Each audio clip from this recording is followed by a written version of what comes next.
Assalamualaikum warahmatullahi wabarakatuh. Saya Septin Nurcayani, NIM 125. Di sini saya akan melanjutkan penjelasan dari teman saya, yaitu mengenai distribusi frekuensi kumulatif. Nah, distribusi frekuensi kumulatif ini dibedakan menjadi dua macam, yaitu distribusi kumulatif kurang dari. Untuk distribusi kumulatif kurang dari ini menggunakan tepi atas, dan yang kedua ada distribusi kumulatif lebih dari. Nah, untuk daftar distribusi kumulatif lebih dari ini menggunakan tepi bawah. Untuk contohnya saya jelaskan sebagai berikut. Nah, di sini kan tadi disebutkan bahwa distribusi frekuensi kumulatif ada kurang dari dan lebih dari. Nah, ini sudah disediakan data sebagai berikut. Nah, yang pertama kita membahas distribusi frekuensi kumulatif kurang dari. Untuk distribusi frekuensi kumulatif kurang dari ini menggunakan tepi atas. Yang pertama ada tepi atas 45,5. Kemudian kita cari yang kurang dari 45,5 yaitu, nah di sini yang kurang dari 45,5 yaitu frekuensi 3, maka di sini ditulis 3. Kemudian yang kedua ada tepi atas 50,5. Kita cari yang kurang dari frekuensi yang kurang dari 50,5. Nah, di sini kan ada 6 dan juga 3. Jadi dijumlahkan 6 ditambah 3 maka hasilnya 9. Dan seterusnya. Kemudian yang kedua ada distribusi frekuensi kumulatif lebih dari. Nah, untuk distribusi frekuensi kumulatif lebih dari ini menggunakan tepi bawah. Yang pertama kita menggunakan tepi bawah 40,5. Kita cari frekuensi yang lebih dari 40,5. Nah, di sini kan semuanya ini lebih dari 40,5. Kita jumlahkan 3 ditambah 6 ditambah 10 ditambah 12 ditambah 5 dan ditambah 4, maka hasilnya ada 40. Yang kemudian yang kedua kita menggunakan tepi bawah 45,5. Kemudian kita cari yang lebih dari 45,5 itu ada berapa frekuensinya. Kan di sini 45,5. Jadi kita tambahkan 6 ditambah 10 ditambah 12 ditambah 5 ditambah 4, maka hasilnya 37, dan seterusnya akan seperti itu.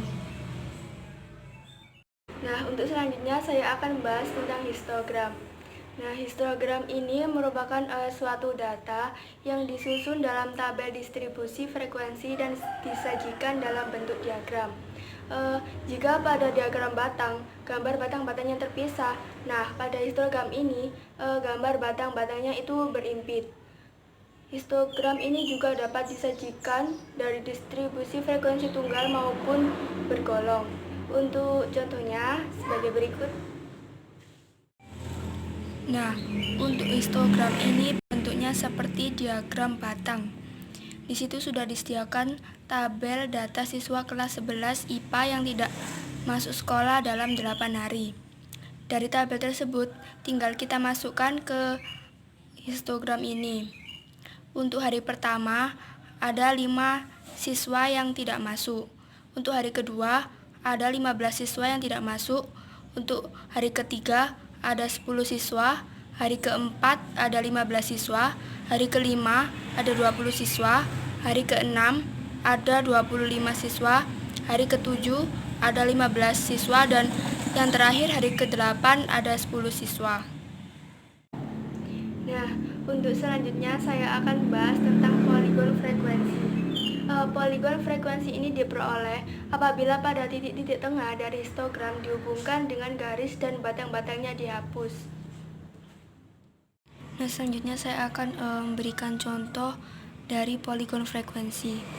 Contoh soalnya, hasil pengukuran berat badan terhadap 100 siswa SMPX digambarkan dalam distribusi bergolong seperti di bawah ini.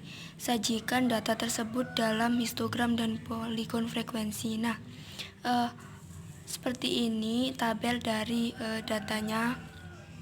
Kemudian kita tinggal menggambarkan seperti histogram, tapi dalam poligon frekuensi ini kita beri tanda titik-titik putus seperti ini. Nah, garis titik-titik putus ini disebut poligon frekuensi. Nah, selanjutnya ada poligon frekuensi kumulatif. Dari distribusi frekuensi kumulatif dapat dibuat garis grafik yang disebut poligon frekuensi kumulatif. Nah, jika poligon frekuensi kumulatif dihaluskan, maka diperoleh kurva yang disebut dengan kurva Orgif. Untuk lebih jelasnya, mari kita bahas bersama-sama.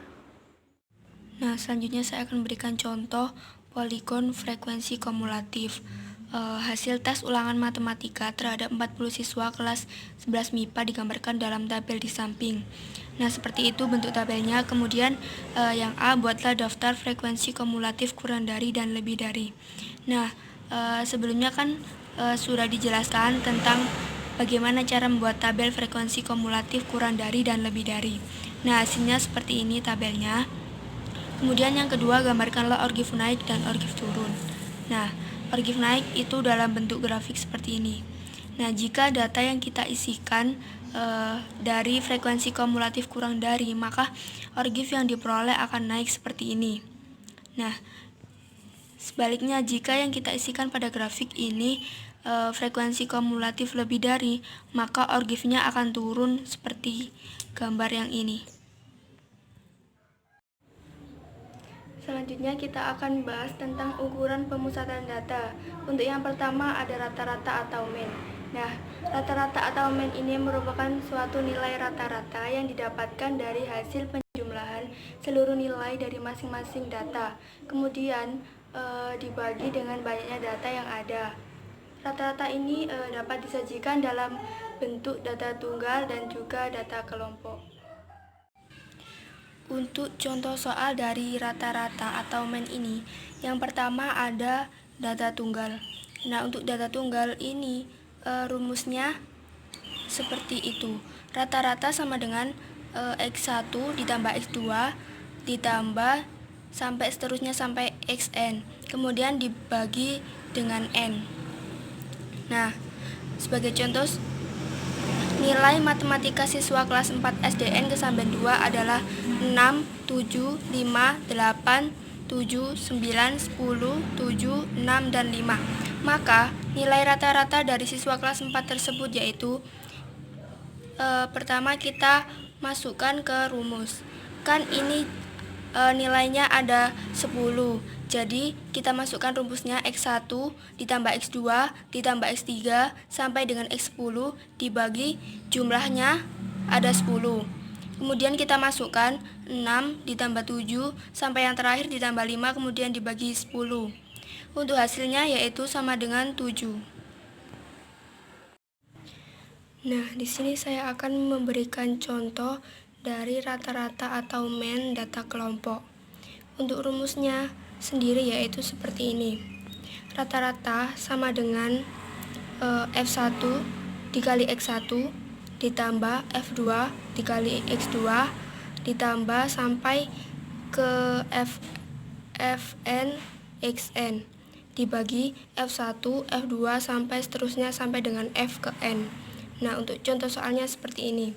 Disediakan tabel nilai matematika sebagai berikut. Di situ sudah ada tabel nilai dan juga frekuensi, tinggal kita masukkan saja. Kan ini ada 4 jenis nilai yaitu 5, 6, 7, dan 8.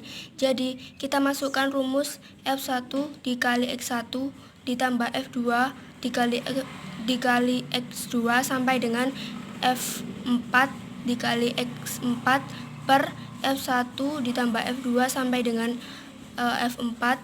Kemudian kita masukkan frekuensi yang pertama ada 2 dan nilai yang pertama ada 5. Jadi 2 dikali 5. Kemudian ditambah yang kedua, frekuensi kedua ada 5 dan nilai yang kedua ada 6. Jadi 5 ditambah 6 sampai dengan yang terakhir F4 1 dikali nilainya 8. Kemudian dibagi dengan jumlah dari F1 ditambah F2 ditambah F3 dan ditambah F4.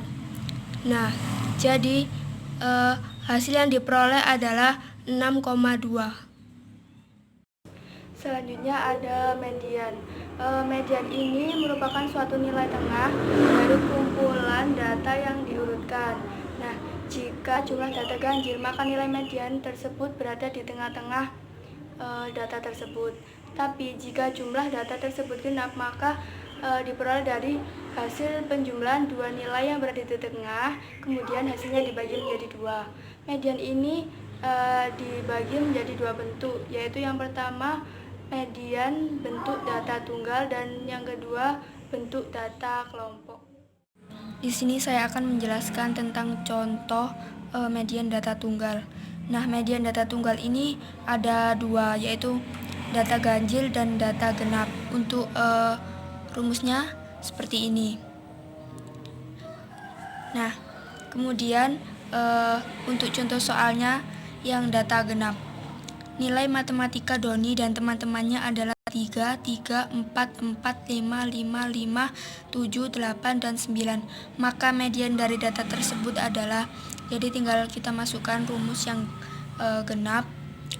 Median sama dengan X dikali N per 2, yaitu jumlahnya semuanya ada 10 dibagi 2. Kemudian ditambah X, N per 2 ditambah 1. Jadi 10 per 2 ditambah 1 per 2. Nah, hasilnya X5 ditambah X6 dibagi 2. Nah, untuk X5 ini kita cari. X5-nya 1, 2, 3, 4, 5. Nah, X5-nya 5, kemudian ditambah X6. X6-nya juga 5. Kita cari ya, 1, 2, 3, 4, 5, 6. Jadi, 5 ditambah 5 dibagi 2. Hasilnya adalah 5. Untuk contoh soal median data tunggal yang ganjil, yaitu seperti ini. Misal ada soal kelereng yang dimiliki Rio dan 8 teman lainnya, yaitu secara berturut-turut 3, 3, 4, 4, 5, 5, 7, dan 8. Maka median dari data tersebut adalah, jadi kan rumus dari median data tunggal ganjil sama dengan X N plus 1 per 2. Nah, tinggal kita masukkan X, N itu kan jumlah seluruhnya. Nah, data di sini kan jumlahnya ada 9, jadi kita masukkan 9 ditambah 1 per 2. Nah, hasilnya kan 10 per 2. Nah, 10 per 2 kan 5. Jadi X kelima adalah hasilnya. Kemudian kita hitung X kelima 1, 2, 3, 4, 5. Nah, X kelima adalah 5. Berarti jawabannya adalah 5. Berikutnya saya akan menjelaskan contoh soal dari median data kelompok. Untuk rumusnya seperti itu. Kemudian dengan keterangan TB merupakan tepi bawah kelas yang memuat median, sigma F merupakan frekuensi kumulatif sebelum median, FK merupakan frekuensi kelas yang memuat median, C merupakan panjang kelas, dan N per 2 merupakan letak median. Nah, disediakan tabel nilai sebagai berikut. Seperti itu bentuk tabelnya. Nah, median dari data tabel di atas adalah, tinggal kita masukkan rumus. TB merupakan tepi bawah. Lah, cara mencari tepi bawah, kita harus mencari median dari data tersebut dulu. Kan jumlahnya semuanya total ada 10. Jadi median dari 10 adalah 5 dan 6. 5 ditambah 6. Nah, kita cari frekuensi yang memuat 5 dan 6. Caranya kita jumlahkan 2 ditambah 5 sama dengan 7. Nah, 7 berarti memuat 5 dan 6. Berarti mediannya berada di kelas kedua. Kemudian kita cari titik tepi bawahnya, yaitu 9 dikurangi 0,5, yaitu 8,5, ditambah jumlah seluruhnya dibagi 2, yaitu 10 dibagi 2 dikurangi 2. 2 ini dari frekuensi kumulatif sebelum median. Jadi frekuensi kumulatif sebelum median adalah 2. Kemudian dibagi 5. 5 ini dari frekuensi kelas yang memuat median. Nah, kelas kedua yang memuat median adalah 5. kemudian dikali 5. 5 ini panjang kelas. Nah, cara menghitung panjang kelas yaitu 9 dikurangi 4 sama dengan 5. Kita tulis seperti ini, kemudian hasilnya dijumlahkan, kemudian dikali, maka hasil dari median data kelompok tersebut adalah 11,5. Kemudian selanjutnya ada modus. Nah, modus ini merupakan suatu data yang sering muncul atau frekuensi yang sering banyak muncul. Nah, dalam modus ini dibagi menjadi 2 bagian, yaitu modus data tunggal dan yang kedua ada modus data kelompok. Nah, selanjutnya saya akan menjelaskan contoh dari modus data tunggal. Jadi soalnya jumlah permen yang dimiliki Yanti dan 9 teman lainnya yaitu 9, 3, 4, 3, 5, 8, 5, 5, 7, dan 4. Maka modus dari data tersebut adalah, jadi langkah yang pertama kita urutkan terlebih dahulu datanya dari yang terkecil hingga terbesar. Kemudian kita cari nilai yang paling banyak muncul. Nah, di sini nilai yang paling banyak muncul yaitu 5 sebanyak 3. Jadi modus dari data tersebut adalah 5. Kemudian untuk modus data kelompok, untuk rumusnya seperti itu. Seperti ini. Dengan keterangan TB merupakan tepi bawah kelas modus, D1 merupakan selisih frekuensi kelas modus dengan kelas sebelumnya, D2 merupakan selisih frekuensi kelas modus dengan kelas sesudahnya, dan C merupakan panjang kelas. Nah, tinggal kita masukkan ke rumus modus sama dengan TB. TB merupakan tepi bawah kelas modus, jadi kita cari kelas modusnya ada di kelas berapa. Nah, di sini nilai yang sering muncul kan 5. Jadi kelas modusnya ada di kelas 2 di bagian ini. Untuk tepi bawahnya yaitu 9 dikurangi 0,5 maka hasilnya 8,5 ditambah D1. D1 yaitu selisih frekuensi kelas modus dengan kelas sebelumnya. Jadi frekuensi kelas modusnya kan 5 dikurangi kelas sebelumnya, jadi 5 dikurangi 2 maka hasilnya 3 dikurangi D1 tadi 3 ditambah D2. D2 selisih frekuensi kelas modus dengan kelas sesudahnya. Jadi frekuensi kelas modusnya 5 dikurangi kelas sesudahnya 2 maka hasilnya 3. Kemudian dikali 5. 5 merupakan panjang kelas. Nah, panjang kelas diperoleh dari 9 dikurangi 4 maka hasilnya 5. Setelah dijumlahkan hasilnya adalah 11.